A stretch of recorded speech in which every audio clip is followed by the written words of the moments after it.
Hi, my name's Tom. My son's learning how to drive right now, and we needed some traffic cones so that he could practice parallel parking. So we didn't actually want to have a whole bunch of traffic cones hanging around. So we got these collapsible traffic cones, and they are really, really nice, and they work well. Here's how they actually work. These are just plastic base here. They're actually fairly light. This is probably less than a pound. It's about 11 inches across square, and they have this kind of this cone structure in the middle. And the way it works is you just kind of grab them and kind of pull them open, and they extend upwards.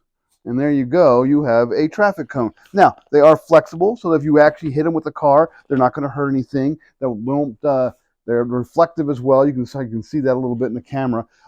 They're fairly lightweight. Some people have said, "Oh my gosh, I have a hard time with them blowing over in the breeze."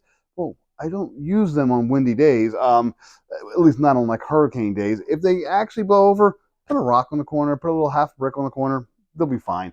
I haven't had that problem at all. In fact, they've actually found them that they're actually fairly sturdy and fairly steady, even on breezy days. Maybe not windy, but breezy days. So yeah, we've actually had some real good luck with these. Now, once you extend it out, it's actually 28 inches tall. So that's about 2.5 feet or so.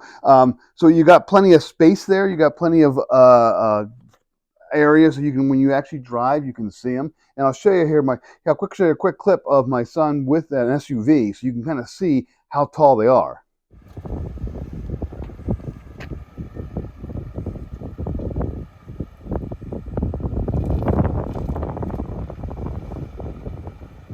And there you go. As you can see, they work really well. You just extend them out, put them down, practice, and then you can go ahead and collapse them, and you're done with it. I'm going to show you a quick trick on how to collapse them. Here's the cone. Collapse them. It's easier, instead of just grabbing the top and trying to push down. They kind of push down a little sideways.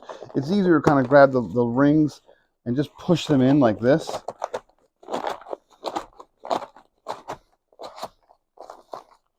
And there we go. And you're now done. Now, if you want to go ahead and pick your other ones, push them down. I store them all in my garage, just stacked one on top of the other.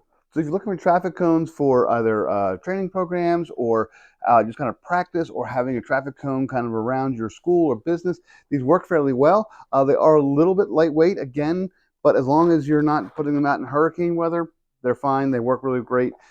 We really enjoyed them. I'm going to use them for the neighbor's kid's going to start driving soon. I'm just going to go ahead and loan it to them too. But if you have someone or you know someone who needs traffic cones, these are definitely a good alternative. I recommend them.